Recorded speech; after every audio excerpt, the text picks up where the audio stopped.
Greg Pearson slammed the door behind him, frustration boiling over. The dog next door had been barking for 2 nights straight, its relentless yelps cutting through the quiet of his rural Montana retreat like nails on a chalkboard. He had left the chaos of city life behind in Chicago, searching for the peace and solitude that only the vast, open spaces of Montana could offer. But that peace had been shattered by one small, scrappy dog, a black Labrador mix, tethered to a post in his neighbor's backyard. The dog wasn't just barking for no reason. No, this animal was frantic, its every yip and growl tinged with desperation, as if it was trying to tell Greg something important. The barking was incessant, deafening, and it wasn't just an annoyance. It was a signal. Greg's hand clenched into a fist as he trudged across his front lawn toward the neighbor's house. Frank Watson, an older man who kept mostly to himself, had never once spoken to Greg since he moved in. But now, Greg had reached the end of his tether. He had to say something, anything, to make the dog stop. He knocked on Frank's door with force, impatience rolling off of him in waves. No answer. He knocked again. Still nothing. Frustrated and on edge, Greg turned away from the door and scanned the yard. The dog continued to bark, its gaze fixed on the wide, empty field that stretched beyond their properties. The field, golden and still under the setting sun, seemed as empty as it always had been. Nothing out there, nothing that could explain why the dog was acting so strangely. Something felt off. Greg frowned, squinting into the distance. He stepped closer to the dog, feeling the weight of its anxious energy. The poor animal was tugging desperately at its chain, its tail stiff and ears flattened against its head. But it wasn't barking at Greg. No, the dog was barking at the field. "Hey, what's got you so worked up?" Greg muttered under his breath, his frustration giving way to confusion. The dog let out another sharp bark, pulling at its chain so hard that Greg thought it might snap. Its claws scraped against the dirt as it yanked violently. All right. I get it. Something's out there," Greg said, his voice laced with annoyance. But there was an unsettling feeling settling in the pit of his stomach. The dog wasn't barking at the wind or the trees. It wasn't barking at nothing. As Greg knelt down to loosen the dog's collar, he couldn't shake the nagging feeling that he was missing something. Just as he gave the collar a slight tug, the dog lunged forward, dragging its chain as if something had spooked it further. Greg stood up quickly, stepping back. But then he heard it. The faintest of sounds, almost imperceptible over the barking. A cry. It wasn't the bark of an animal. It was human. Weak. Muffled. Greg froze, his blood running cold. His eyes darted across the field once more, but now with urgency. He scanned it from left to right, from corner to corner, but there was nothing. Nothing at all. The field stretched for miles, empty and still. "Frank?" Greg called out, his voice wavering slightly as his heart began to race. But there was no response. The dog's barking grew louder, more frantic, as if urging him on. Greg's legs began to move before his mind could catch up. He sprinted back to his house, grabbing the flashlight from the porch. And then he was off, running toward the field, following the dog's frantic direction. Each step felt heavier, the ground beneath him a blur as the barking continued to echo in his ears. The flashlight's beam cut through the darkness, but the field remained unchanged. Dry grass and scattered weeds. Nothing unusual. Yet the air felt thick with tension. And that cry, the one that sent a chill down his spine, was still fresh in his mind. Greg reached the spot where the dog had been staring. He shined the light across the ground. Still nothing. His breath quickened as his heart pounded in his chest. But then he heard it again. A muffled voice. His stomach twisted. It was coming from under the ground. Someone was down there. Without thinking, he dropped to his knees, pressing his ear to the earth, straining to hear. There it was again, the weak cry, faint but unmistakable. Greg's pulse raced as he scrambled to his feet, grabbing his phone from his pocket. His hands were shaking as he dialed 911. 911. What's your emergency? The dispatcher asked. There's someone under the ground in the field behind my neighbor's house, Greg said, his voice tight. I don't know who, but I can hear them. They're alive. The dispatcher assured him help was on the way. But Greg couldn't wait. He didn't care that the ground was packed hard, or that his fingers were already raw. He kept digging. He dug with everything he had, his breath sharp and erratic. The dog barked beside him, still pulling at its chain, but Greg didn't stop. His mind was consumed with one thought. Someone was down there, and he had to get them out. Greg's fingers were raw and bleeding as he clawed at the dirt. His breath came in sharp, shallow bursts, each breath feeling like it could be his last. The flashlight, now growing dim, flickered wildly in his hand.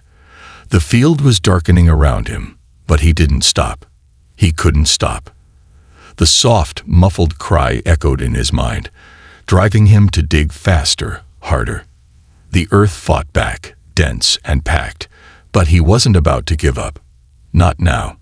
Not when someone's life was at stake. The dog, still tethered to its post, barked like a relentless drumbeat, urging him on, as though it knew what was happening in a way Greg couldn't understand. The animal's frantic energy seemed to fuel his own desperation.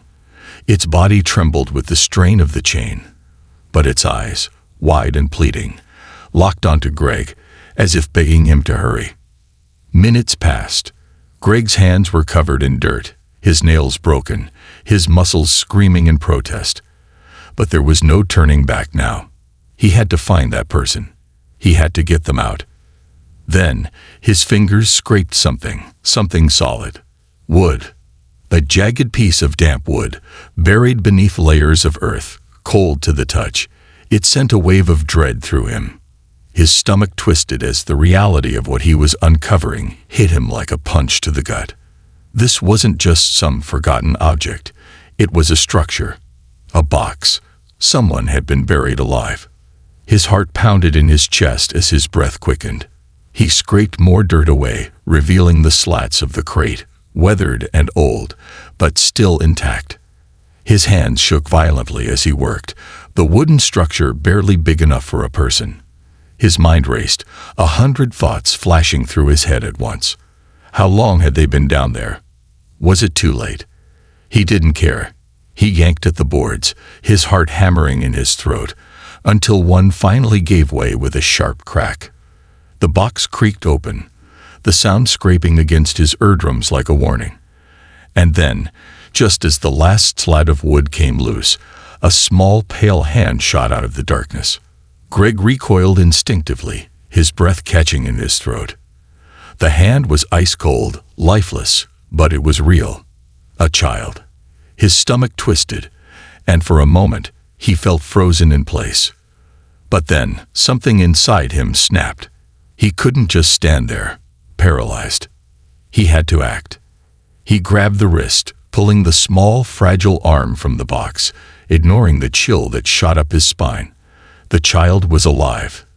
He could feel the pulse in her wrist, faint but there. She was breathing. Barely. "Help is coming," Greg whispered hoarsely, though he wasn't sure if she could hear him. His voice cracked as he pulled the little girl from the grave, her small body limp in his arms. Her hair was tangled, her face pale, and her eyes, wide with terror, flickered open for a brief second before shutting again. She clung to him with desperate strength, her small body shaking uncontrollably in his arms. Greg didn't know how long he had been digging, how many hours had passed, but he didn't care. The child was out. She was alive, and that was all that mattered.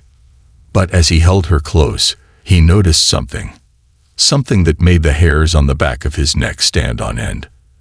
The dog. It had stopped barking. The silence that followed was almost suffocating.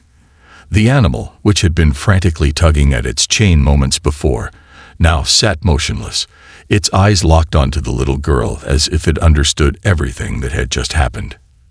Greg's hands trembled as he reached down to stroke the dog's head. "You're a hero, buddy," he whispered, his voice thick with emotion. The dog's tail wagged slightly, but there was no joy in the movement. It was as if the animal too was waiting for something. The field, once so full of noise and life, now felt empty. The only sound was the distant wail of sirens growing louder, the flashing red and blue lights cutting through the darkness. But even as the first emergency responders arrived, rushing to take the child from Greg's arms, his mind was still reeling. The girl was alive. He had saved her. But how? How had she ended up there in the first place?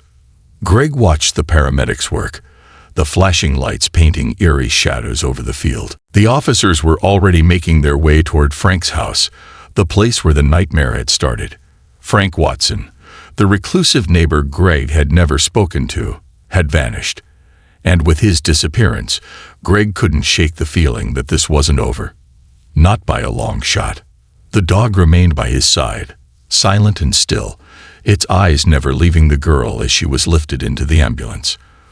For the first time, Greg could see something in the animal's gaze, a sense of relief, perhaps, but also a quiet understanding. The dog had known something was wrong. It had been barking for a reason, and it had saved a life. As the ambulance drove off, the officer approached Greg, her sharp eyes scanning his face. "We'll need a statement from you," she said, but Greg didn't hear her. His thoughts were elsewhere, on the field, on Frank, and on the quiet, unsettling feeling in his gut. The story wasn't over. It was just beginning. The flashing lights of the ambulance faded into the distance, but the chill in the air remained. Greg stood at the edge of the field, watching as the paramedics whisked the little girl away, her tiny body trembling in their care. His heart was still racing, his mind a whirlwind of unanswered questions. The dog, its fur glowing under the moonlight, sat silently beside him, never once breaking its gaze from the road where the ambulance had disappeared. It was then that Greg realized something that made his blood run cold. He wasn't just a witness. He wasn't just the guy who dug the child out of the earth. He was part of something much larger, something darker. He had seen the photographs. He had felt the weight of the silence pressing in on him, and he knew, deep in his gut, that Frank Watson wasn't just a lonely old man. He was a monster. The officer who had questioned him earlier approached, her eyes sharp and calculating. "We're going to need to take a closer look at Frank's house," she said, her voice steady, but filled with a sense of urgency. "There's more here than we realized. Much more." Greg nodded, his throat dry. He could still see the photographs, dozens of them, pinned haphazardly on the walls of Frank's room. Every one of them featured the same little girl, the one he had just saved. The girl who had been buried alive. Frank had been watching her. He had been keeping her, waiting for something.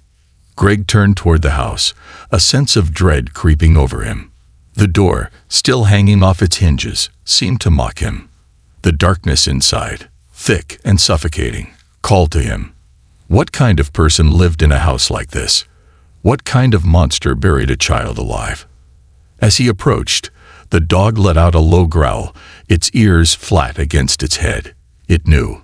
It had known from the beginning. And now, standing at the threshold of Frank Watson's home, Greg understood why the dog had barked so desperately for 2 nights straight. It wasn't just trying to get his attention. It was trying to save that little girl.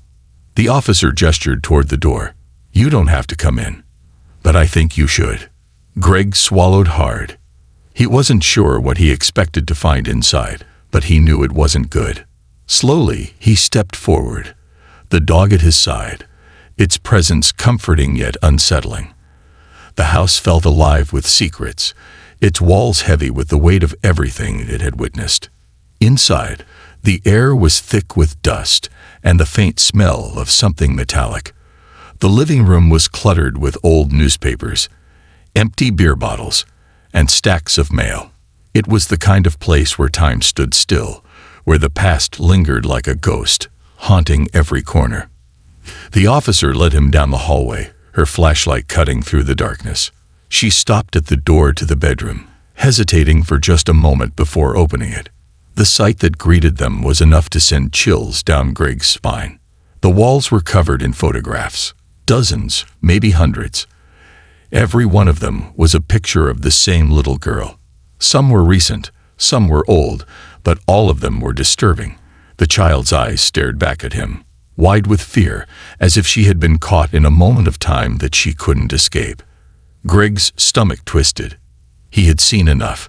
Frank Watson had been more than just a watcher. He had been a captor, a predator. But what kind of person could do something like this? What kind of person could bury a child alive and leave them to die? The officer spoke softly, her voice grim. "We'll find him. Don't worry." "But Greg..." She paused, meeting his eyes with an intensity that sent a shiver down his spine. "There's more to this than you realize. Frank Watson isn't the only one. There's a network. People who use children like this." Greg's heart dropped. He felt as if the ground had been pulled out from beneath him. His mind raced, trying to process the enormity of what the officer had just said. He had thought he was just helping a little girl. But now, standing in the shadow of Frank Watson's twisted world, he realized that he had stumbled onto something much darker. He had been a part of something bigger, something that reached far beyond the quiet fields of Montana. The officer's words echoed in his mind, chilling him to the core. "We're going to find them, Greg, and we're going to stop them." But as the door to Frank's house slammed shut behind him, Greg couldn't shake the feeling that the nightmare was far from over. It had only just begun. And somewhere, out there, the silence waited.